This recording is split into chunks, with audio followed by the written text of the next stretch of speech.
está bien cagarla, nomás no se acostumbren a hacerlo, ¿no? O sea, equivocarse y el cagarle sirve para aprender, ¿no? ¿Qué onda, raza? Este es el podcast del abuelo. Mi nombre es David Romero y hoy tenemos a un invitado de super lujo, nada más y nada menos que a René Pons. René, ¿cómo estás? Muy bien, mi David, ¿cómo estás? Un gusto estar aquí contigo. Gracias por venir. Fíjate que siempre te he visto muy activo en todo lo del emprendimiento, en conferencias, concursos, startups y todo eso. Entonces, pues sí quería que vinieras para que nos platicaras un poquito de todo ese mundo. Claro, con gusto. Siempre abierto a compartir. Órale, pues vamos a empezar por el final hoy. ¿En qué andas ahorita? Soy fundador de una startup que ya ahora se llama QA, se llamaba Pipap Manager.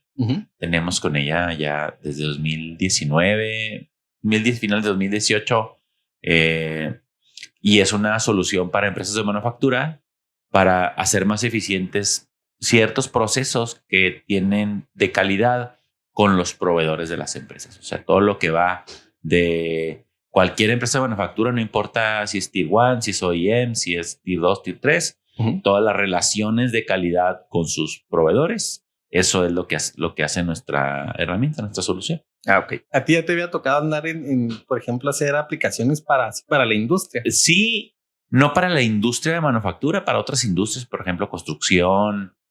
Sí hubo como un tema de nichos cuando tenía mi empresa con la que empecé este tema, la empresa de desarrollo de software durante muchos años. Pero para la industria de manufactura como tal, no, como que nunca se dio la oportunidad. Y esta la tengo en conjunto con un amigo, con mi socio, con mi cofundador, que somos cuates desde que estábamos en el TEC de Chihuahua, ¿no? O sea, estudiamos juntos, ambos somos ingenieros industriales, yo soy ingeniero industrial, pero cuando egresamos cada quien tomó su camino diferente. Él se fue a la maquila, bueno, a las empresas de manufactura, porque ya no les gustan que les digan maquilas. Y yo, la verdad, huí hacia la derecha, como León Melquiades, y me fui directo a temas de tecnología, internet. Y para este emprendimiento, bueno, pues él se acercó conmigo y me dijo, oye, René, te veo a ti mucho en ese tema de emprendimiento. ¿Cómo hago yo algo, no? Quiero empezar a hacer algo yo. Ya me cansé de la maquila, etcétera, etcétera. Y quiero empezar a hacer algo para mí. Y ahí fue donde empezamos a explorar. Primero, que sabía hacer él, ¿verdad? Que había hecho durante tanto tiempo, a pesar de que nos vemos seguido y nos estamos chéves y conozco, o sea, voy a su casa, él va a la mía, etcétera, etcétera. Pues no, la verdad no sabía yo qué se dedicaba, cosa que sabía que trabaja en la maquila, ¿no? Y así fue como empezamos. Ok. Entonces él sí tenía, ¿cómo se dice? La experiencia de la industria de la maquila. Sí, él es muy sencillo. Él es el usuario de la plataforma. Te cuenta que lo agarramos, es el usuario. Los usuarios nuestros eran él en el pasado, ¿no?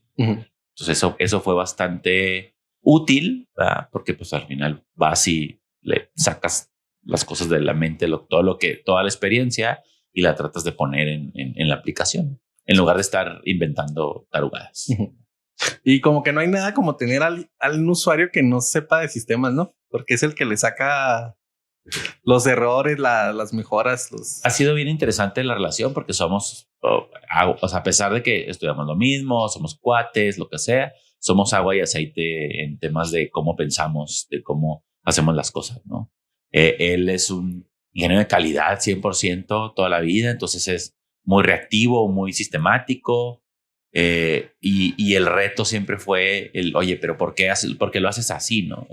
Y a veces hasta nos enojamos y nos damos nuestros agarrones, pero al final descubrimos que no siempre como lo hacen está bien hecho, ¿no? Entonces y yo soy muy metiche y muy retador y cuestiono todo, ¿no? Entonces eso es lo que ha hecho que la plataforma funcione muy bien, ¿no? Porque yo siempre cuestiono todo, y le saco y lo hago incluso entender, decir, oye, tienes razón, es mejor así que como digo yo usuario, ¿no? Sí. Qué padre. Entonces se complementaron padre para el proyecto. Sí, ha sido un proceso interesante, ¿no? Como te digo, retador, de repente nos damos nuestros agarrones, pero son muy profesionales, vamos a llamarlo así, ¿no? Son discusiones profesionales, ¿no? Donde llegamos a un acuerdo siempre en cada una de ellas, ¿no? Ok. Y por ejemplo, más o menos de cuando empezaron a desarrollar el proyecto, ¿en cuánto tiempo tuvieron ya un producto Un MVP. Pues mira, iniciamos 2018, empezamos a construir una versión en Java, y esa versión la utilizamos como para promoverla. No estaba terminada, no, la verdad no funcionaba la mitad. Uh-huh. Y con eso empezamos a mostrarla, empezamos a buscar posibles early adopters o primeros usuarios que estuvieran dispuestos a probarla con nosotros. Y así fue como encontramos el primero en Querétaro, que dijo, oye, pues está muy padre, me gustaría usarla, ¿no? Entonces ahí fue donde empezamos a meter turbo. Metimos en ese momento, al inicio cuando empezamos el proyecto éramos 4 founders. Uh-huh. Era otra persona de TI, otro ingeniero de calidad, y así fue como fuimos construyendo, ¿no? La otra persona de TI pues era el que programaba, ¿no? Cuando vimos esa reacción, pues yo me traje a alguien de mi equipo, de mi startup anterior, le dije, ¿sabes qué? Vente para meterle turbo, y así fue como empezamos a hacerlo, y luego nos jalamos a otro chico, y así fue como logramos la primera versión que probaba este cliente y que usaba este cliente, ¿no? Uh-huh. Que eso fue en 2019. Pues ya hace bastante. ¿Y cómo le hiciste, por ejemplo, para meterte a Querétaro? O sea, porque no fue ni siquiera... Ese fue un tema de Vini, mi co-founder, se fue a una expo, y como él estaba en la industria, pues conocía gente, entonces le presentaban, decía, y él andaba y mostraba el producto, y así es como salió este cliente. Oye, me interesa, ¿no? Pues, entonces acudían a ferias y a... En esa ocasión fue en una feria nada más, ¿ya? No era como algo muy early, estábamos como probando. Si lo ves, era una validación, uh-huh. Una validación un poco arriesgada, ¿no? Porque estábamos promoviendo un producto que estaba, pues, en pañales, ¿no? A final de cuentas, ¿no? O sea, sí funcionaba, sí existía, pero no, la verdad no creo que no. O sea, si nos ponemos a pensar, no estaba listo, ¿no? Sí, no estaba listo para el fuego. Y entonces el cliente lo probó y ¿cómo se dice? Ahí empezaron a hacer mejoras ya con mucho más personal de desarrollo. Lo que pasó ahí hubo que como un momento clave, uh-huh. Digo, porque íbamos a una cierta velocidad como muy despacio. Para todos era como un side job, o sea, no estábamos de lleno en eso.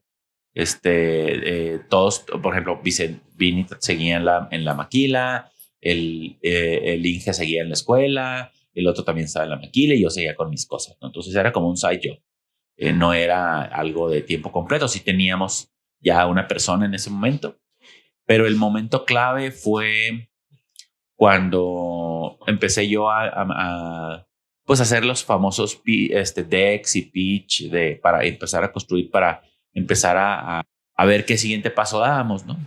Y algo que hicimos fue que aplicamos a un programa de aceleración que está en Detroit, de una compañía que se llama Techstars. Uh-huh. Para dar contexto, y voy a citar palabras de el buen David Andujo, hay muchas aceleradoras a nivel mundial, pero las más importantes, bueno, pues son Y Combinator, que está en San Francisco, y la analogía es Y Combinator es Stanford, y Techstars es otra, ¿no? Es como una Ivy League de aceleradora, ¿no? Uh-huh.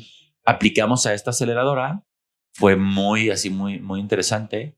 Aplicamos un domingo, faltando 15 minutos para que cerrara la convocatoria. El lunes ya teníamos un correo diciendo que querían hablar con nosotros, ¿no? Entonces, de ahí nació, pues empezamos a hablar, a presentar, hasta que un par de meses después o un mes después nos dicen, oigan, ¿saben qué? Están aceptados. Vénganse al programa Detroit en julio y les vamos a invertir una cantidad de dinero para que desarrollen el producto, ¿no? Para que desarrollen, vendan lo que les haga falta, ¿no? Uh-huh. Y así fue como terminamos en Techstars Detroit. Algo interesante o curioso que nos dimos cuenta hasta que estábamos en el programa es que jamás en programas de Techstars en el mundo hay 54. Uh-huh. Jamás una empresa de México había estado en un programa. Había latinos, uh-huh, pero no una empresa que estuviera, una startup de México que se fuera para allá, para cualquier programa, no nada más el de Detroit, para ninguno de los 54. Entonces fuimos los primeros mexicanos en ser aceptados en un programa de esos. Entonces estuvo muy... nos dimos cuenta cuando estuvimos allá porque empezamos a investigar, empezamos a preguntar y el mismo director del programa nos dijo, oigan, pues, ¿cómo está eso? ¿No? Ustedes como que son de México, ya nos empezó a hacer preguntas y así fue como encontramos e investigamos y en la misma organización nos dijeron, no, ¿saben qué? Ustedes son los primeros de México, ¿no? Entonces estuvo muy... qué padre. Sí, estuvo muy interesante. Tengo entendido que es difícil, ¿no? Es entrar ahí. Fíjate que cuando aplicas o cuando no conoces, parece difícil. Después de ese programa, yo ya tenía varios experiencia en programas de aceleración con la startup anterior. Uh-huh. Uno en España, uno también en Estados Unidos. Entonces ya un poco había entendido cuál era como la información que tenías que compartir para que ellos les generara atención. Entonces, realmente he visto proyectos en programas de aceleración que dices tú, ¿por qué está aquí este cuate? ¿No? O sea, no tiene nada que estar haciendo aquí. O sea, muy malos, ¿no? Entonces, y esa percepción de acá del lado de México, Latinoamérica, tenemos una percepción de que, hijo, ha de ser bien difícil, ¿no? Entonces, sí. Y nadie lo intenta. Entonces, pues hay que intentarlo, ¿no? Y hay que aprender del intento, que fue al final lo que hicimos nosotros, aprender de mis otros intentos. Y se combinan muchas cosas, ¿no? Suerte, el mercado, pues era lógico. En aquel momento que nos llamamos Pipap Manager, pues el Pipap es algo súper automotriz, entonces todo el mundo sabe que es un Pipap, ¿no? Okay. Entonces eso nos dio mucho, por eso nos hablaron muy rápido, ¿no? Entonces ese fue como un punto, como una coyuntura uh-huh. que hizo que empezáramos a tener, pues, más velocidad, más tracción, a arriesgar más incluso, ¿no? Ahí también esa coyuntura fue, oye, ya tenemos dinero, nos dieron dinero, pues necesitamos dejar nuestros trabajos, ¿verdad? Y enfocarnos 100% a esto. Y ahí nos tenemos que ir a Detroit 3 meses por lo menos. Y ahí fue donde los otros 2 socios decidieron no hacerlo. Uh-huh. Entonces ahí fue donde decidimos. Y ahí se separaron. Ahí nos separamos. Es que nosotros sí nos vamos, ustedes no quieren, entonces no podemos seguir juntos, ¿verdad? Porque no están dispuestos a tomar el riesgo, ¿no? Sí. Pues sí es un riesgo, ¿no? Ya dejar la chamba que tienes. Sí, sobre todo si tienes muchos años en ella, ¿no? O sea, yo los entiendo también, a lo mejor yo porque nunca he sido empleado. Para mí era relativamente sencillo y ya tenía mi experiencia anterior con la otra startup de que pues tienes que irte para abrir tu oportunidad, para que tu oportunidad sea más grande, ¿no? Sí.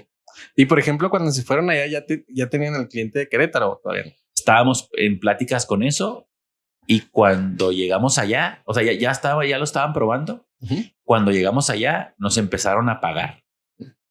O sea, ya se volvió un cliente pagado. Un cliente pagado. Ah, pues qué padre. O sea, ya con un cliente pagado y con la inversión. Sí, entonces fue un proceso bien interesante, donde incluso para nosotros primero fue como duro en temas de responsabilidad, porque el hecho de saber que éramos los primeros mexicanos era como que pues no debemos de equivocarnos, ¿no? O sea, no debemos de cagarla. Entonces, pues nos volvimos super nerds, ¿no? Y todas las sesiones éramos los que primero llegábamos, éramos los últimos que nos íbamos. Entonces sí, fue así como nos metimos mucho, ¿no? Al tema, ¿no? Ok, y lo ya regresaron y ¿con qué le siguieron? Pues mira, la verdad la experiencia fue increíble, ¿verdad? Porque conocimos muchísima gente, nos abrió muchas puertas en temas de relaciones, de personas. Algo que decidimos era que con el dinero que nos dieron, dijimos, no, con esto tenemos para sostenernos 18 meses, ¿no? O sea, vamos, la lógica es cuando termines un programa de esos, pues es que levantes capital de inmediato. Uh-huh. Nosotros pues estamos en México, no gastamos igual el dinero que en Estados Unidos, pues no necesitamos levantar dinero, es suficiente. ¿Para qué levantamos dinero, no? Y bueno, decidimos volver, seguimos yendo. En diciembre decidimos, ¿sabes qué? Necesitamos tener pues algo aquí en Detroit, porque aquí es donde están los clientes, aquí es donde están las conexiones. Uh-huh. Y decidimos poner un departamento en en Detroit en el 2020. Ah, Y ahí empieza otra cosa. ¿Qué hicimos? Empezamos a vender, empezamos a buscar clientes. Salimos en octubre y bueno, ya teníamos otro 2, 3 clientes nuevos. Cerramos un deal al inicio del 2020 con una empresa que hace trailers eléctricos que se llama Nikola, que está en Nikola Motors, que está en Phoenix, en Arizona. Uh-huh. Y pues todo iba muy bien, ¿no? Hasta ese punto, ¿no? Ya teníamos clientes, ya nos pagaban, y dijimos, no, pues ya con esto empezamos a alargar el runway, ¿no? El dinero que tenemos, ¿no? Uh-huh. Empezamos a buscar ya como tipo lanzar el producto oficialmente, pero pues en eso se viene la pandemia, ¿no? Ahí sí estuvo complicado. Ese año sí nos fue del nabo. Primero porque se nos acabó el dinero que teníamos planeado para los 18. Entonces ya los clientes que teníamos nos dijeron hasta aquí. Hasta aquí. El único que nos seguía pagando era de Nikola. Uh-huh. Pero nos pagó como un proyecto. Dijo, ¿sabes qué? Nomás vamos a hacer un proyecto y ya no vamos a seguir. Nos quedamos con el departamento en Detroit pagando renta. Pero no podíamos ir porque estaba cerrada la frontera. Entonces teníamos un departamento que nadie usaba, ¿no? Entonces que no podíamos hacer nada con él, ¿no? Entonces fue complicado. Incluso nos pasó que el día que cerramos el deal de Nikola fue el 11 de marzo. Veníamos de regreso de Phoenix el 12 uh-huh. Y el 12 ya no podías regresar a Estados Unidos.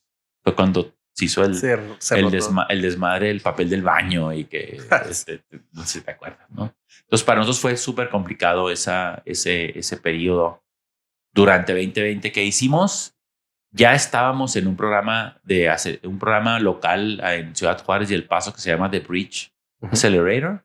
Entonces estuvimos en ese programa. Es un programa que no es como una aceleradora de startups, es más bien como una aceleradora de empresas para volverlas proveedor de las empresas de manufactura. Entonces lo vimos nosotros como una oportunidad comercial de abrir mercado en Juárez.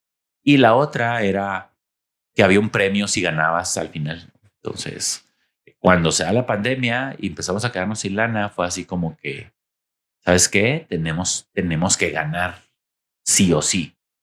Y estábamos contra empresas de automatización, o sea, empresas muy consolidadas, ¿no? Nosotros uh-huh. éramos la única startup. Y fue como una meta que dijimos, ok, aquí venimos a ganar, ¿verdad? Entonces era también super nerds, cumplir tareas a tiempo, hacer todo lo necesario. Algo que hicimos y que es algo, incluso una recomendación que hago yo es, hicimos muchas entrevistas durante la pandemia con usuarios, con posibles clientes. Hablamos con ellos, hicimos ahí una especie de, estamos haciendo como una investigación del impacto del COVID en los procesos de calidad y así fue como hablamos con mucha gente. Y hicimos ese proceso como de customer discovery, de entender más el pain, qué otros dolores tenías y toda esa información nos sirvió para empezar a evolucionar el producto. O sea, mientras podíamos vender, pues vamos a seguir desarrollando, ¿no? Pero vamos a desarrollar con un objetivo, ¿verdad? Que era pues, tener un mejor producto y poder vender más, ¿no? Entonces, Entonces fueron a Juárez y ganaron porque era la única o ganar o morir. Era ganar o morir, sí, porque se nos estaba acabando la plata, ¿no? O sea, se nos estaba acabando el dinero. Entonces, con eso resolvimos una parte uh-huh. Y luego ya empezamos otra vez a poner dinero de nuestra bolsa, ¿no? O de donde podíamos, ¿no? O agarrar como liebres, chambitas para agarrar dinero para poder pagarle a los developers, ¿no? Uh-huh. Entonces sí, era complicado. Habría que estar, ¿cómo dicen? Geneteando la lana aquí y allá. Sí, pues era, sabes que no podemos dejar que los chicos dejen de trabajar, no podemos dejarlos desamparados también, era un poco ese tema, ¿verdad? Y no queríamos morirnos, ¿no? Entonces, pues bueno, empezamos a hacer cosas, consultoría, etcétera, pues primero para comer, y segundo para poder mantener el equipo. En ese momento nomás eran los 2 programadores que se quedaron, los colaboradores, ¿verdad? No los socios. Okay. Un front y un back. Front-end y back-end. Ok. Y por ejemplo, dices que ustedes competían contra empresas de automatización. En ese de Bridge, sí. En ese de Bridge. Uh-huh. ¿Qué tan ¿cómo se dice? Como que, bueno, yo lo veo desde como yo siempre he estado del lado más de consumidor o de las empresas de consumo. Como que se me hace muy complejo entrar a ese mercado de maquilas. ¿Qué tan cierto eso es?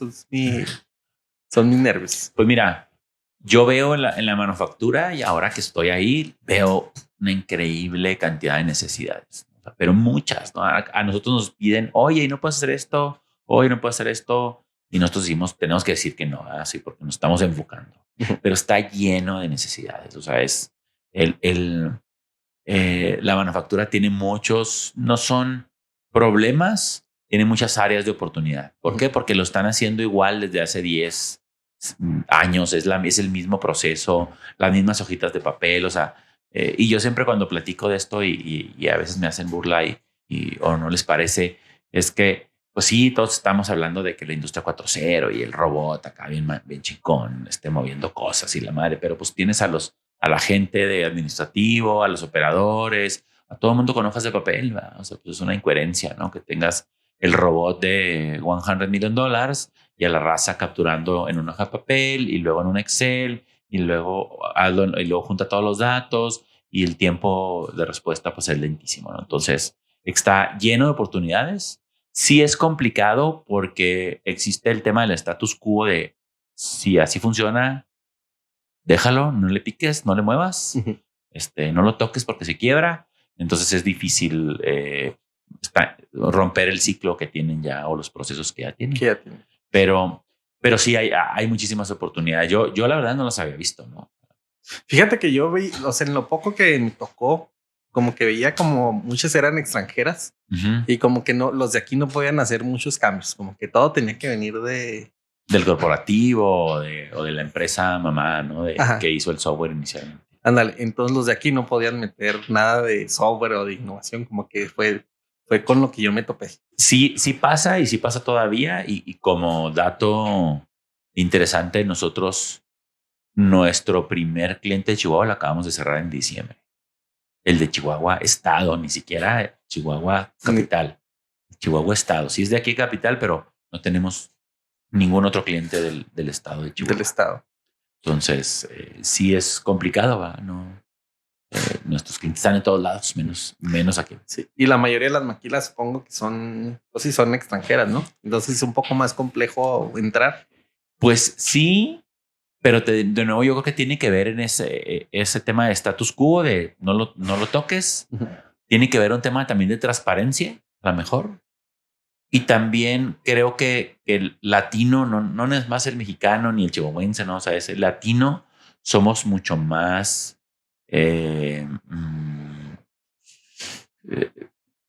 le tenemos miedito al riesgo, ¿no? Porque de si me equivoco, si la cago, pues me cuesta mi chamba, ¿no? Entonces no lo ven como, sí, pero si lo hago bien, me va a ir súper bien, ¿no? Entonces, y el anglo, o sea, el europeo, el americano, pues siempre está buscando cómo subir en la organización. Entonces, muchas veces estos retos o estas soluciones son maneras de subir en la organización. Entonces, no importa que seas una plantita chiquita o que estés en un pueblito, o sea, al final hay áreas de oportunidad y pueden tomar el riesgo, ¿no? Entonces, yo creo que está más por ahí. Y sí, a lo mejor en el pasado sí había mucho el tema de tengo que pedir permiso, ¿no? Sí. Y por ejemplo, por ahí supe que ustedes ganaron una competencia de startups. ¿Es esa de Juárez? Pues, no, hemos ganado varias. O sea, ganamos esa de The Bridge Accelerator, que es un programa que todavía está activo en Ciudad Juárez. Y luego en ese mismo año, ya se nos estaba otra vez acabando el dinero y empezamos a participar en competencias. Dijimos, ¿cómo le vamos a hacer? Pues bueno, vamos a competir en diferentes competencias, ¿no? Estuvimos en una de fundadores de color y latinos. En esa quedamos en la final en 6º lugar, no nos ganamos nada. Y luego a final de año participamos en el Innovation Week que organizaba el gobierno del estado. Y se hizo una competencia de pitch donde te ganabas también un dinerín. Y ahí participamos y también ganamos, ¿no? Y con eso sobrevivimos todo 2020, inicio de 2021. En 2021 ya empezamos otra vez a vender, como que las cosas empezaron a A moverse. A moverse. Entonces ya teníamos un clientecito, otro clientecito, otro clientecito. Ya empezaba a caer dinerito. Pero sí, la sobrevivencia fue esa. ¿Cuál fue la otra que ganamos? Fue una que se llama Startup World Cup. Esa me tocó pichar a mí porque en las otras lo hacía mi co-founder. Esa fue como la final nacional en Tabasco y yo me fui representando a México a San Francisco. Y ya, pero allá nos hicieron pedazos. Somos un negocio muy aburrido, ¿no? Nada sexy de, sí, la inteligencia artificial que cura el cáncer. Pues no somos eso. Sí. Ok, y ahorita, por ejemplo, ¿en qué estatus se encuentran? Principalmente en nuestro mercado es Estados Unidos. 60% de nuestros clientes están en Estados Unidos, el 30% de los clientes están en Europa y un 10% en México. Ya tenemos alrededor de 5,000, casi 6,000 usuarios en la plataforma, 4,600 proveedores, más de 20,000 procesos ejecutándose en la plataforma activos. Entonces ya estamos de cierta manera, pues no consolidados, pero tenemos un producto estable, ¿no? Y que usan empresas interesantes, ¿no? Por ejemplo, clientes que tenemos BRP, la que hace las motos, los Bombardier. Tenemos la división que hace los jet skis en Chicago, usa nuestra herramienta, ¿no? Por ejemplo, tenemos otro cliente que se llama Proterra, que hace camiones de pasajeros eléctricos. Ellos están en North Carolina. Y así tenemos, por ejemplo, Jabil en Michigan. Acabamos de cerrar una empresa que hace trailers de hidrógeno. ¿Con motor de hidrógeno? Sí, en el Reino Unido.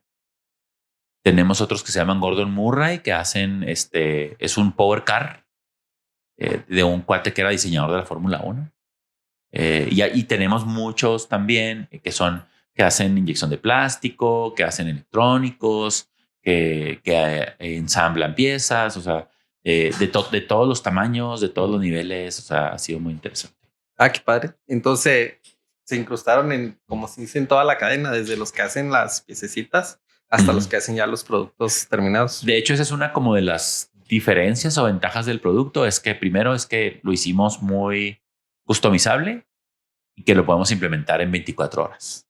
Entonces eso contra los softwares enterprise, pues les ganamos por meses y miles de dólares.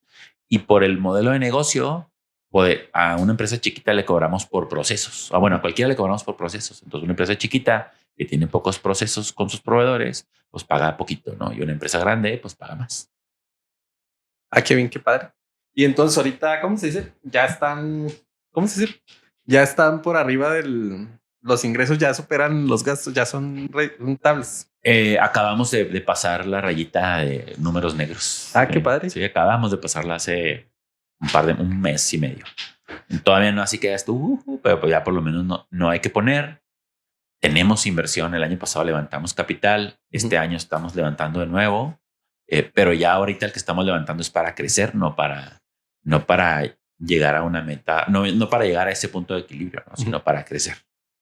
Qué padre. Y tú, por ejemplo, ¿cómo valoras cuándo tomar inversión? Porque cada vez que tomas inversión, pues te vas diluyendo. Sí, pues mira, yo creo que aquí está la premisa de prefiero ser el 1% dueño de algo que el 100% de nada. Entonces, muchas veces cometemos ese error de decir, pues, no, pero es que es todo mío, ¿no? Pues sí, pero ¿de qué tamaño va a ser, no? Entonces, entre más, o sea, el capital te ayuda a crecer.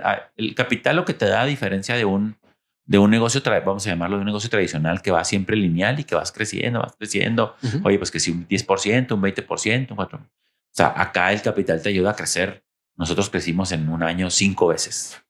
¿Verdad? O sea, entonces, es tema de velocidad. El capital te da velocidad. Algo que te podría dar 3 años en llegar, lo vas a llegar en 6 meses. Esa es como que la diferencia. Por supuesto, tienes que saber qué hacer, ¿verdad? No nomás gastar dinero a lo taruco. Nosotros normalmente, el año pasado tomamos capital porque habíamos cerrado. Íbamos a hacer un piloto con con Aptiv en Irlanda. Ujú. No, perdón, estábamos con otra empresa que se llama IAC. Nos acababan de dar el contrato por todo un año de 16 plantas. Entonces no teníamos como miedo de tronar con la capacidad, con eso. Entonces decidimos levantar, como le dicen, una ronda puente para soportar el madrazo, ¿no? De que, un chorro de usuarios, un chorro de que sé qué. Lo padre fue que no pasó. O sea, no pasó eso porque empezamos a prepararnos muy bien en temas de soporte, de crear manuales, ayudas, y eso nos ayudó a que no necesitáramos contratar una gente en la noche, en la mañana, o sea, gente de soporte a todas horas. No lo tuvimos que hacer. Entonces, pero pues nos ayudó ese capital a mantener eso. Adicionalmente, el año pasado estuvimos en otro programa de aceleración, en otro nivel diferente. Este es un programa especializado en ventas, business to business, enterprise, así, tal cual. Cómo construir tu modelo de ventas para que puedas venderle a empresas grandes y que generes un modelo repetitivo y que puedas escalar más rápido. Ellos también nos dieron capital, entonces ahí tuvimos una pequeña ayuda con eso, ¿no? Nos empezó a ir bien y a ir mejor, no bien, a ir mejor. Y luego a finales del año entramos a otro programa en Michigan, se llama de Industria 4.0, y ahí nos volvieron a invertir otro pedacito de dinero. Eso a la par nos empezó a ir muy bien, que todavía tenemos ese capital que nos invirtieron en septiembre. Empezamos a crecer y el dinero no lo gastamos porque empezamos a recibir cash. A recibir ya pagos. Sí. Y entonces, ¿cuánto tiempo se aventaron? ¿Unos 3 años? Para estar en números negros. Sí. O sea, lo que pasa es que, por ejemplo, para nosotros la pandemia fue 1 año y medio perdido completamente. Sí. O sea, si contamos en años continuos, nosotros deberíamos de hace 2 años estar en el momento que estamos ahorita. Por supuesto que hay otros factores que a la misma pandemia nos ayudó a ser muy eficientes. Algo que podemos como presumir mucho es que los clientes tenemos clientes en todos lados y somos un equipo de 7 personas. Ahorita somos 7 personas. El año pasado éramos 4 o 5. Y todos los clientes son a través de correos electrónicos en frío. Hicimos un proceso de automatización para que se manden correos a bases de datos y así es. El 80% de nuestros clientes vienen de un correo en frío automático. Qué interesante está eso. Eso no hubiera pasado antes de la pandemia. Forzó un poquito las cosas a que ya puedo cerrar deals con una videollamada y antes no podías. Entonces sí nos ayudó, o sea, nos madrió ese año y medio y yo creo que pues, muchas empresas, muchas startups tronaron, muchas sobrevivieron, muchas aprovecharon en ciertos nichos. En nuestro caso nosotros sobrevivimos, pero esa coyuntura de la pandemia nos ayudó a que pudiéramos cerrar un deal en Reino Unido sin tener que estar en Reino Unido, ¿no? Sí, no, como que sí, eso sí lo cambió mucho la pandemia porque antes no cerrabas un trato a distancia, como que tenías que ir mínimo a decir hola. Sí, es un tema de confianza, ¿no? Hasta de darle la mano al cuate, ¿no? Muchas gracias, o hacerle el demo en vivo y entonces eso nos ha hecho muy eficientes también porque tenemos un equipo pequeño. O sea, tenemos un equipo pequeño y tenemos más de 5,000 usuarios. O igual por el tipo de clientes que tienes te reduce mucho gasto, ¿no? Porque estar viajando... Sí. Y eso me permite también poder dar un precio accesible a cualquier tamaño de empresa. Si le metiera gastos todo el mundo me dice, es que está muy barato, ¿no? Es que yo no tengo que viajar, ¿verdad? Entonces yo no le meto eso. Si yo le metiera todo ese overprice a mi producto costaría 7 veces más. Simplemente un vuelo de aquí a Detroit, de repente cuando te va bien son $600. La última vez que vi, costaba $1,700. Entonces, pues, $1,700 a una cuenta de a lo mejor de $10,000, pues está altísimo el costo de adquisición, vamos a llamarlo. Ok, y ahorita ¿a dónde van? ¿Cuál es el rumbo? Pues mira, ahorita estamos otra vez levantando capital. Ahorita que la pregunta que hacías es, bueno, ¿cuándo necesitas levantar capital. Bueno, pues primero cuando no tienes para comer, ¿verdad? O sea, o más bien, y esa es la primera. La segunda es porque tienes la información necesaria para llegar a una meta específica, ¿no? Entonces, oye, mi meta es terminar el producto, voy a decirlo, ¿no? A lo mejor en nuestro caso no, pero en otra startup, necesito terminar. Ya tengo toda la información necesaria, tengo un producto, tengo la idea de un producto, tengo el mercado, es atractivo, lo validé, entonces necesito construir el producto, entonces tengo que llegar a una meta, ¿no? Entonces el capital te ayuda a llegar a esa meta. Esa meta, si la logras, pues puedes levantar de nuevo capital para llegar a la siguiente. Para nosotros también fue difícil. Yo para lo poco de capital que hemos levantado, porque realmente ha sido poco a nivel startup Estados Unidos, realmente es poquito. Para nosotros una ronda semilla, o sea, nosotros somos una ronda semilla, pero aquí en México es una serie A casi. Entonces fue difícil, incluso yo tengo, entre el año pasado y tengo una lista de fondos con los que he hablado, les he presentado, por lo menos de unos 180. 180. Sí, es buena chamba. O sea, es un trabajo y súper intenso, ¿no? Porque tienes que presentar, te hacen preguntas y luego te mandan con el partner y luego otra vez y luego te dicen que no y luego después te conectan con alguien y así te la llevas, ¿no? Entonces, ese es un reto, ¿no? El reto de ese trabajo. Pero lo otro, y me acuerdo mucho porque esto me lo dijo un managing director de Techstars, el de Miami, que es un amigo de Colombia, y me decía, Andrés Barreto, me decía, güey, el problema tuyo es que estás en el limbo. ¿Por qué? Porque los fondos que invierten en Latinoamérica o en México le apuestan al mercado de México, porque es a lo que le entienden. Lo pueden dimensionar. Entonces, todos los fondos esos invierten en startups en México con mercado en México. Entonces, cuando el mercado no es México, el mercado es Estados Unidos, pues no le entienden y no le quieren entrar. Y luego cuando estás de aquel lado y quieres bajar y le dices que estás en México, pues no todos son friendly con los mexicanos. Hay que ser honestos. Entonces sí estaba complicado, ¿no? A pesar de que somos súper eficientes. O sea, nosotros ahorita, si estuviéramos todos de base en Estados Unidos, ni por error estaríamos en punto de equilibrio. Nos faltaría un año más. Sí, porque es mucho más. La vida es mucho más costosa, ¿no? Y los sueldos y todo, ¿no? Entonces estamos en ese limbo, ¿no? ¿Qué hicimos ahorita que estamos en un proceso de levantamiento? Ya encontramos un fondo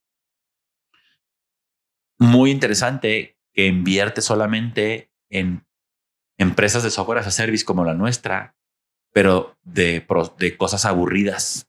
O sea, nada de inteligencia artificial, o sea, negocios aburridos, pero que son muy leales y fieles, que eso es lo que tenemos nosotros, ¿verdad? Un negocio escalable, un negocio muy leal, pero nada sexy, nada para ponerlo en TechCrunch, ¿no? Entonces, pero estos cuates nomás invierten en eso. Entonces ellos saben cómo crecer empresas como la nuestra. Y una de las ideas es que nos ayuden a hacerlo en este año con el dinero que nos están dando ellos. Ok, qué padre. Entonces, prácticamente lo que me estás diciendo es que, o sea, inversión o fondos que inviertan en tu empresa hay. Sí. Lo que tienes que hacer es aventarte la 180. Sí. Y sobre todo, digo, al final de esos 180 también, a lo mejor los primeros 60 fueron salvas, ¿no? O sea, ¿por qué? Porque no estábamos listos. Pero esos 60 nos enseñaron. Cada presentación que hacemos es un aprendizaje, ¿no? Y mi deck cambia cada semana. Cada vez que hago un pitch, ahora me dijo esto y si me hace sentido lo voy a agregar, ¿no? Y presento a lo mejor 10 slides, pero tengo 30 para cuando, mira, me hace una pregunta, mira, aquí está este otro slide que dice eso. Qué padre, qué interesante y qué buena chamba, ¿no? 180. Sí, es un rollo, ¿no? Y sabes, también a lo mejor, al menos para mí, el tema del cold, o sea, de buscar un fondo en frío, sin intro, es bien complicado, al menos como persona, bateo mucho en hablar con alguien que no conozco. Entonces, pues buscaba introducciones o mandaba correos fríos, aplicaba en páginas web, Entonces sí lo hice un poco más lento, ¿no? Si fuera a lo mejor yo más shark o más hustler, así que más sinvergüenza, esos 180 me los hubiera reventado a lo mejor en menos tiempo. Fíjate que yo tengo mi percepción de ti es todo lo contrario, que si eres más... Soy abierto cuando conozco a la gente, soy abierto en un escenario, pero esa de llegar con una persona nueva y presentarte, hola, soy tal y te vengo a bla, bla, bla, no la armo. O sea, me sale lo Inge. Sí. Me sale lo Inge. Lo Inge así gacho. Entonces, y podríamos decir, no, o sea, a lo mejor sí eres así. Pero cuando me comparo con amigos de Pakistán, de la India, esos cuates están increíbles, ¿no? Un amigo que vive en Nueva York, bueno, ya va a San Francisco, esencia de Pakistán. El tipo, íbamos en la calle corriendo en San Francisco y veía a alguien y se paraba y le daba su tarjeta y le pedí, te invito al demo de ¿eres inversionista? Sí, mira, pues para que inviertas en mi empresa, ¿no? Y te invito a que vayas a ver mi presentación, así en la calle, a un completo desconocido. Entonces, yo eso no lo haría, ¿verdad? Sí, pues sí, como que los hindús tienen más facilidad, ¿no? Bueno, al menos es mi percepción. Creo que también es un tema, es cultural y es un tema de competencia, ¿no? Sobre todo a la gente de Asia, a toda la gente de Asia, hindús, pakistaníes, chinos, hay tanta competencia, son tantos y tienen que competir para sobresalir. Entonces eso los hace que vayan. Y como nosotros no tenemos esa competencia social, vamos a llamarlo así, o sea, no estamos compitiendo contra los demás. Allá sí, ¿no? Ya estudié más que tú, yo sé más que tú, o sea, es una competencia súper ardua socialmente hablando, ¿no? Entonces tienes que ser el mejor siempre para poder destacar y poder salir de abajo, ¿no? Y cosa que aquí pues es diferente, ¿no? Aquí somos muy resilientes, ¿no? Y estos cuates son más agresivos. Son agresivos, ¿no? Muy agresivos. Ok. Bueno, vamos cambiando un poquito. Antes de Tiap, tuviste otra startup que era como Bayo. Bayo se llamaba, sí. A ver, platícanos cómo estuvo la historia de Bayo. ¿Todavía está funcionando o ya no?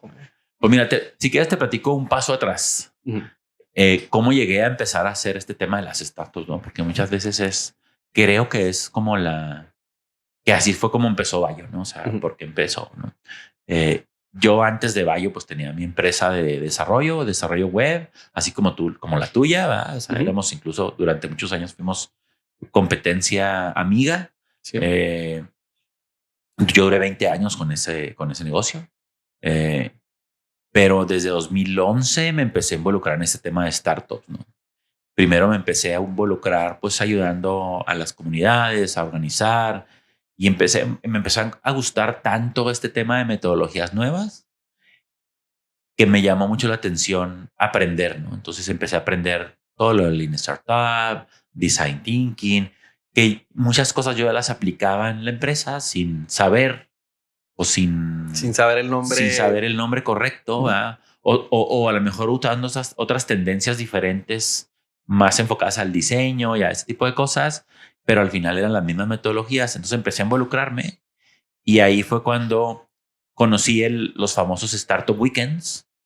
Me enamoré de la dinámica del evento, de la metodología, me empecé a involucrar, empecé a organizarlos y de repente llegó un punto donde me empezaron a invitar a facilitar esa metodología en diferentes lugares del mundo. Me tocó incluso pues en Sudamérica y en casi todo México. He estado en 32 Startup Weekends como facilitador. Facilitador. Sí. Más aparte, me empecé a involucrar en hackatones y eso como mi hobby. Pero ¿no? era hobby. Era como un hobby, ¿no? Entonces, ya estaba tan involucrado y la costumbre era, bueno, pues estarle diciendo a la gente qué hacer, ¿no? O sea, mira, al de así, ya de así, cuando realmente nunca habías hecho ni madres, ¿verdad? O sea, era todo de libro y de casos de éxito de otros lados, ¿no? Pero nunca era tuyo. Entonces, en 2016...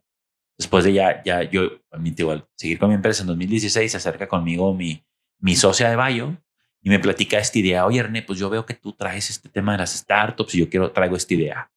¿Qué onda? ¿Le entras? Y la verdad me hizo mucho clic, ¿no? Y pues, ¿qué era Bayo, no? ¿Qué es Bayo? Todavía es, pero pero no es. Es una plataforma para administrar tus asuntos antes de morir. Ujú. Es como una especie de legado digital, de testamento digital.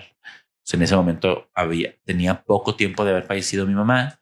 Entonces hice clic inmediatamente que me dijeron eso, porque vivimos ciertos problemas debido a eso, por temas de información que no teníamos. O sea, no las cosas legales, sino el tema de información, ¿no? De compartir la información que tienes, pólizas de seguro, o sea, todo ese tipo de cosas.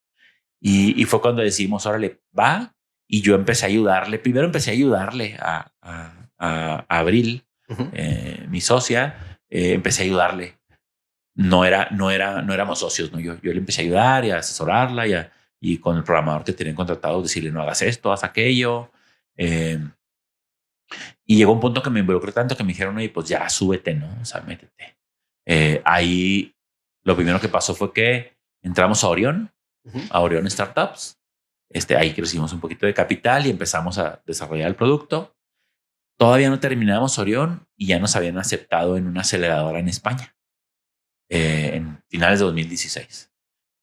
Una aceleradora que tenía que ver con InsurTech, con tecnología para compañías de seguros. Ah.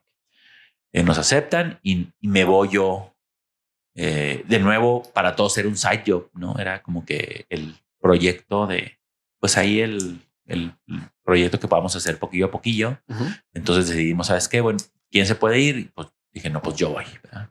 Estuve yo durante 3 meses, casi 4 meses en España, en Madrid, en ese programa, aprendiendo cómo conectar nuestra aplicación con el mercado de los seguros para poder crear una solución o sea, que tuviera afinidad en el tema seguros, ¿no? Ujú. La verdad nos fue súper bien en ese programa, súper buenas relaciones. Tuvimos oportunidad de presentarle a el top one de compañías de seguros de toda Latinoamérica. O sea, el número 1 de México, el número 1 de Colombia, el número 1 de Perú, el número 1 de Portugal. ¿Y ahí cuál era la idea? ¿Conseguir capital o que ellos como que complementaran sus servicios con el suyo? Sí, la idea, había varias ideas ahí o varios modelos. Uno era poderle ofrecer la aseguradora pudiera ofrecer la aplicación a sus asegurados Ujú. como una manera de relacionarse con ellos. Ah. O sea, evitar, como la aseguradora normalmente es una capa superior, y normalmente los agentes y las agencias son las que venden los seguros. La aseguradora no tiene conexión con el asegurado, solamente en los siniestros. Ah. Entonces la idea era poder conectar y relacionar a la aseguradora con la persona, con el asegurado, ¿no? Esa era una, a través de venderle la licencia a la aseguradora. La otra era hacerla como tipo marca blanca y que la aseguradora tuviera su propia aplicación. Y nosotros poder crearle una estrategia para captarle usuarios a la aplicación, pero poderle vender seguros. O sea, el modelo era vender seguros dentro de la aplicación. Si ya estás pensando en que algo te puede pasar, bueno, pues traes ahí como cierta sensibilidad y pues puedes comprar un seguro, ¿no? Y ese era principalmente el objetivo con eso. Estaba muy interesante, muy suave. Y esa era una oportunidad gigantesca, pero también eso fue la razón por la cual dejamos de hacerlo. Ok. ¿Pero por qué? A ver, no entiendo. ¿Qué empezó a pasar, no? Empezó a pasar que esas compañías de seguro nos buscaban, no, si queremos, haznos una propuesta, bla, bla, bla. Incluso nos hicimos un piloto con Mapfre desde España, pero lo hicimos en México, y duramos 1 año en el piloto. Y al final del piloto dijeron, no, ¿sabes qué? Vamos a ir por otro lado, ¿no? Entonces, la velocidad de respuesta es lentísima. O sea, primero son organizaciones que tienen mucho dinero, pero son más manuales todavía que las empresas de manufactura. Todo está, me acuerdo yo de GNP, todo estaba en papel. Todo. O sea, olvídate que todo estaba en papel en 2016. No estaba digitalizado nada o sea, las facturas sí y los cobros, pero las pólizas eran de papel. Todo en papel. Sí, era súper, súper, súper loco, ¿no?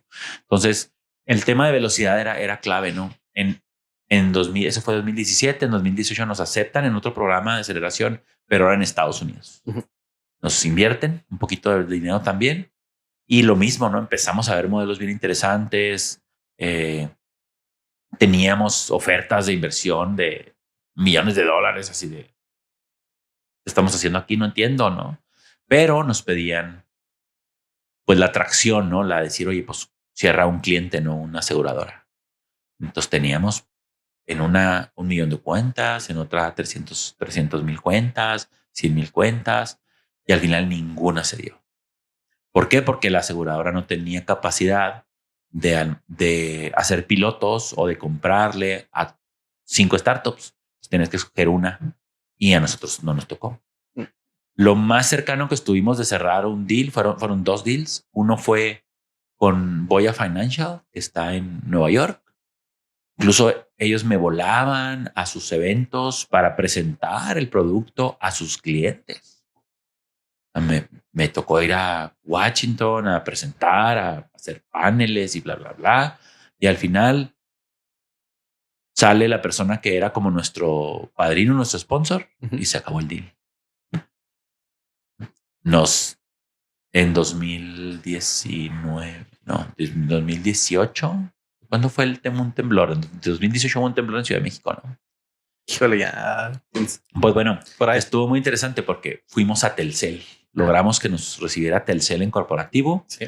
Se la presentamos, les gustó, pero no les maravilló. O sea, sí les gustó, dijo, no, si hay una oportunidad, o sea, lo vieron como un buen negocio.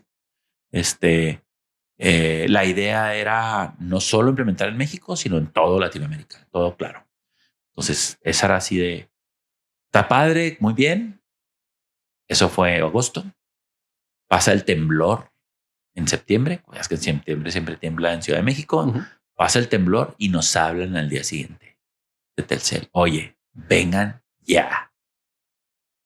Y vamos, ¿no? Empezamos a hablar de qué necesitamos hacer, cómo necesitamos conectarnos. La idea era que la aplicación iba a estar en todos los teléfonos móviles. Y el modelo de negocio era un modelo tripartita donde Telcel cobraba la suscripción. Nosotros ganábamos una tercera parte. Telcel no había una suscripción. Enviamos un seguro de gastos funerarios, que esa era la suscripción. O más bien, suscribías y te dábamos un seguro de gastos funerarios. Una tercera parte era de Telcel, una tercera parte era de Sura, de la aseguradora. ¿No? Ya habíamos hecho le habíamos presentado al CEO de Sura. O sea, era una cosa extraña, ¿no? El CEO de Sura dijo, juega el pollo, va. Y nosotros ganamos la tercera parte. Nos quedamos en Telcel en la firma del contrato. O sea, el contrato ya estaba listo y no sabemos qué pasó internamente. Y lo que nos cuentan ellos es que ya venía el 5G y podrías pensar, es que Telcel es un corporativo gigante. No, hombre, son 5 chicharos en las áreas de cada área, ¿no? O sea, lo están en friega, la pobre gente. Entonces era, o agarras un proyecto o agarras el otro. Entonces llegó el 5G y nos pusieron en hold a nosotros. El contrato es así vengan a firmarlo. Estábamos esperando la fecha para firmarlo. Ya lo habíamos revisado. O sea, no era de que no estaba listo. No, ya lo habíamos revisado nosotros.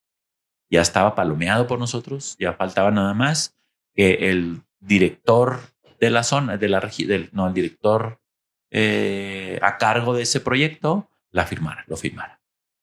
Y se nos cayó. ¿Verdad? Se cayó. Pues no se cayó, pero nos pusieron como en hold. Y pues tú sabes que no puedes aguantar sin lana también. Sí. Entonces, pues decidimos, se nos acabó el dinero. Así, literal. Toda la poquita inversión que habíamos recibido, porque ahí no habíamos levantado capital como en esta. Ahí levantaron 2 rondas, ¿me dices? 2 ronditas, sí, nomás la de Orión y otra adicional de la otra aceleradora. Entonces se nos acabó el dinero. Pero, ¿cómo está interesante que estuvieron a punto, ¿no? Se estuvo...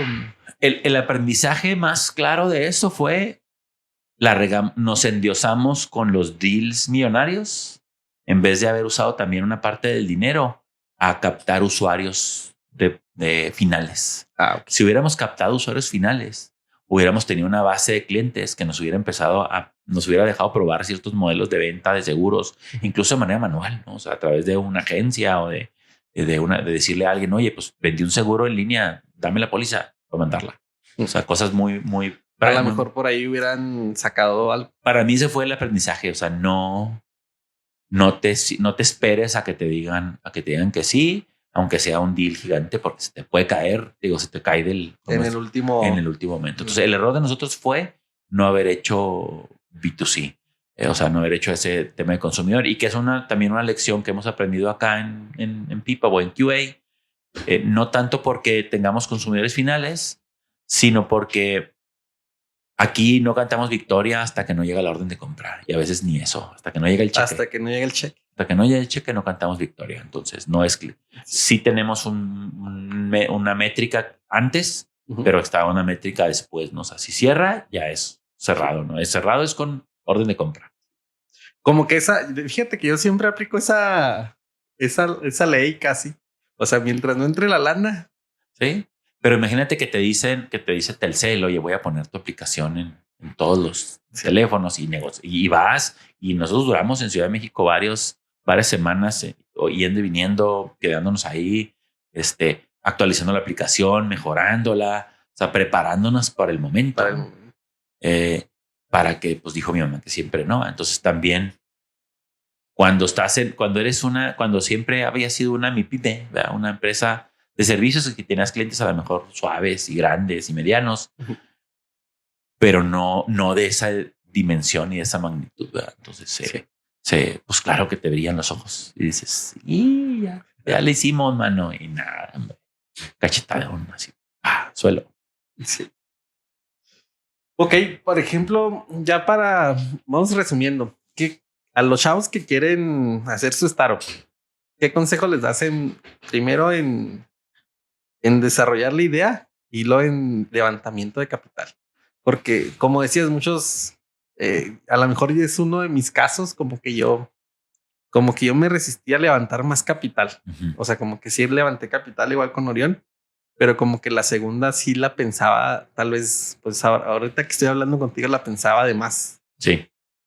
Sí, por ejemplo, mi socio se dice, oye, pero es que, digo, acuérdate, 1% de algo, 100% de nada.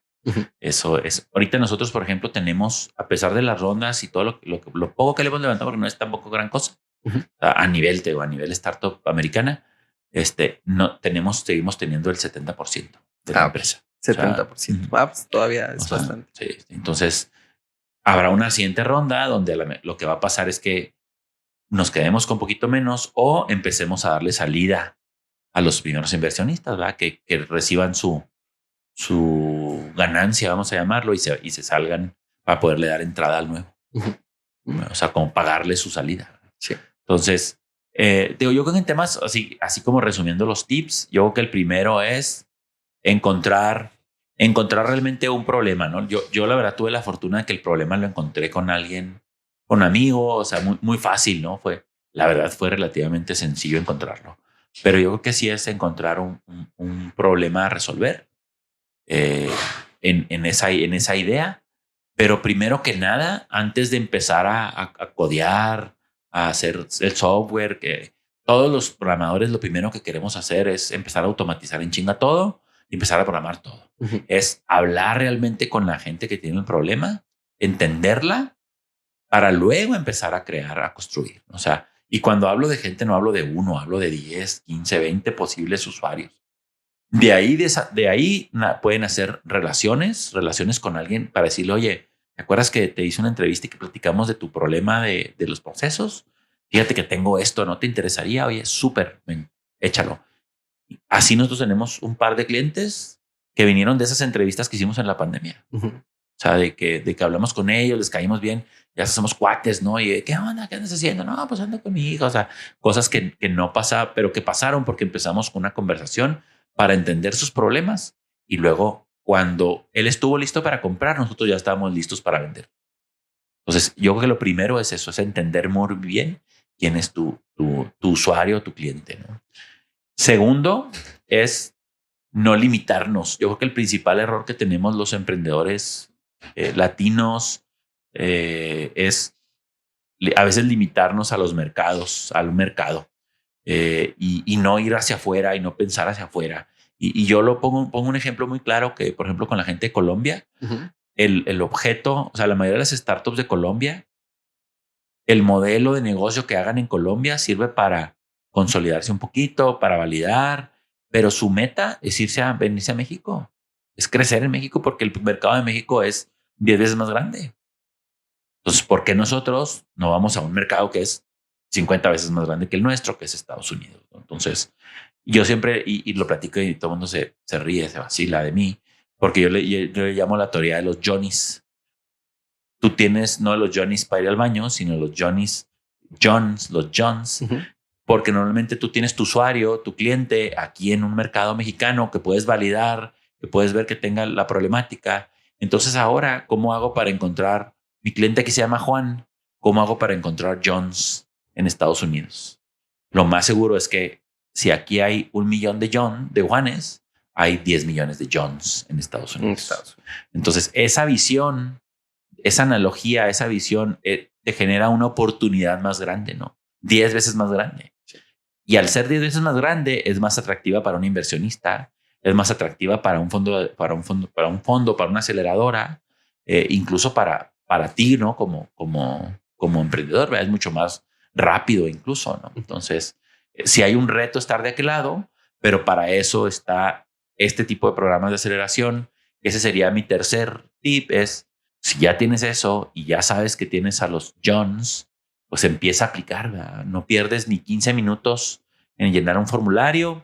Te van a mentar la madre 10 veces, 9 de cada 10 te van a decir que no, pero tienes que aprender y ir evolucionando y preguntar, oye, pues ¿por qué no? Oye, ¿por qué sí? O pedir mentoría y en algún punto te van a decir que sí. Y eso te va a abrir oportunidades, te va a abrir conexiones que no tienes aquí. Y amigos incluso, ¿no? O sea, tengo amigos en Detroit en Michigan que, oye, traigo esto, oye, sí, oye, ¿me ayudas a presentarme fulanito? Entonces, eso viene de esas relaciones, ¿no?